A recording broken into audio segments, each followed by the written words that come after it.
दोस्तों नमस्कार। मैं आप लोगों को संसद के सत्र के बारे में बताने जा रहा हूं। जैसा कि आप लोग जान रहे हो कि वर्तमान में हमारे देश का बजट सत्र चल रहा है।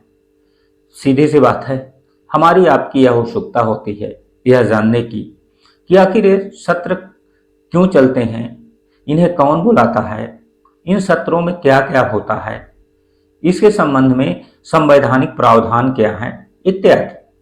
जैसे आप लोगों को ये जानना जरूरी है कि हमारे संवैधानिक जो प्रावधान किए गए हैं अनुच्छेद 85 में किया गया है, जिसमें संसद के सत्र को बुलाने का अधिकार राष्ट्रपति को है।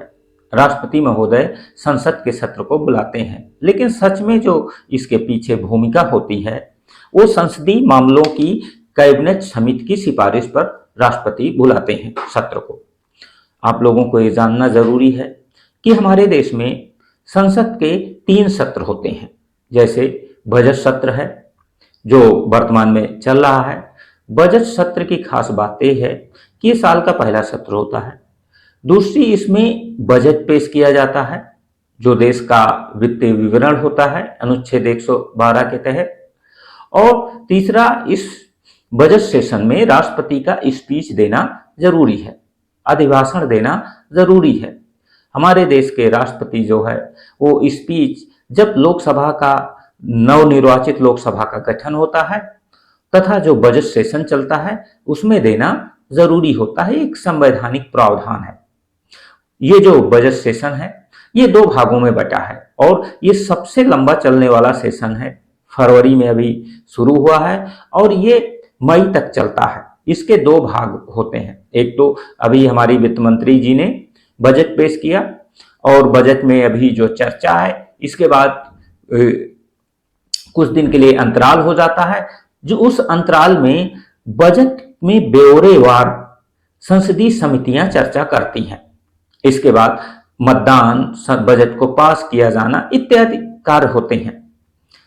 सदन का जो दूसरा सेशन होता है वो मानसून सत्र होता है जो जुलाई से अगस्त तक चलता है। और साल का जो अंतिम सत्र होता है वो शीतकालीन सत्र होता है जो नवंबर दिसंबर में चलता है। ये तो हमारे संसद की परंपरा है, लेकिन अगर हम संवैधानिक पहलू पर विचार करें तो संविधान यह कहता है कि 2 सत्रों के बीच किसी भी हालत में 6 महीने से अधिक अंतराल नहीं होना चाहिए। यानी संविधान के अनुसार हम कह सकते हैं कि 2 सत्र साल में होना जरूरी है। लेकिन राष्ट्रपति के पास ये अधिकार है कि इन सत्रों के साथ वह और सत्र भी बुला सकते हैं। जैसे अनुच्छेद 85 के अनुसार विशेष सत्र बुला सकते हैं, गोपनीय सत्र बुला सकते हैं। जैसे अभी हमारे देश में 2023 में विशेष सत्र बुलाया गया था। किसी विशेष मामले को लेकर, किसी विशेष मुद्दे को लेकर राष्ट्रपति के पास ये अधिकार है। सच में ये राष्ट्रपति का अधिकार नहीं होता है, बल्कि ये कार्यपालिका या सरकार का अधिकार होता है, आप ये कह सकते हैं।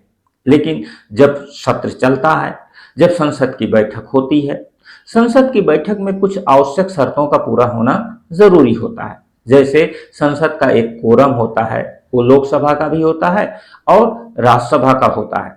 लोकसभा में कोरम कुल सदस्यों का 1/10 से कम नहीं होना चाहिए। जैसे वर्तमान में अगर हम कहें कि संसद की बैठक होने के लिए, लोकसभा की बैठक होने के लिए कम से कम 55 सदस्य होने चाहिए। इसी तरह राज्यसभा का भी 1/10 कोरम होता है। तो आप लोगों को ये जानना जरूरी है। अगर हम कहें कि जो संसद का सत्र चलता है उसका स्थगन किया जाता है। स्थगन मतलब कुछ समय, कुछ दिनों के लिए संसद की कार्रवाई को रोक देना। और ये जो अधिकार होता है ये लोकसभा अध्यक्ष का होता है। अगर हम कहें संसद का सत्र अवसान किया जाता है, जैसे मैंने आप लोगों से बताया कि संसद के 3 सत्र चलते हैं, तो अभी जो बजट सत्र होगा इसके बाद अवसान हो जाएगा। इसके बाद मानसून सत्र होगा, उसका अवसान कर दिया जाएगा। तो ये अधिकार जो होता है ये राष्ट्रपति का होता है, विघटन का और सत्र अवसान का। आप लोगों को ये जानना जरूरी है। और ये साल में जब एक गतिविधियां चलती हैं, ये होती हैं, तो राष्ट्रपति करते हैं। आप लोग ये जानते हो अनुच्छेद 108 के तहत, हमारे संविधान के अनुच्छेद 108 के तहत संयुक्त बैठक का प्रावधान किया गया है। किसी विशेष मुद्दे पर राष्ट्रपति को यह अधिकार है कि संयुक्त बैठक को बुला सकते हैं। तो ये सारे प्रावधान हैं। हम अगर कहें कि संसद में जो आप लोग जानते हैं, संसद में नीतियां, कानून, योजनाएं को स्वीकृति प्रदान की जाती है। ये जनता की प्रतिनिधि संस्था है, इसलिए इसके नियमित बैठकों का सुचारू रूप से बैठकों का होना जरूरी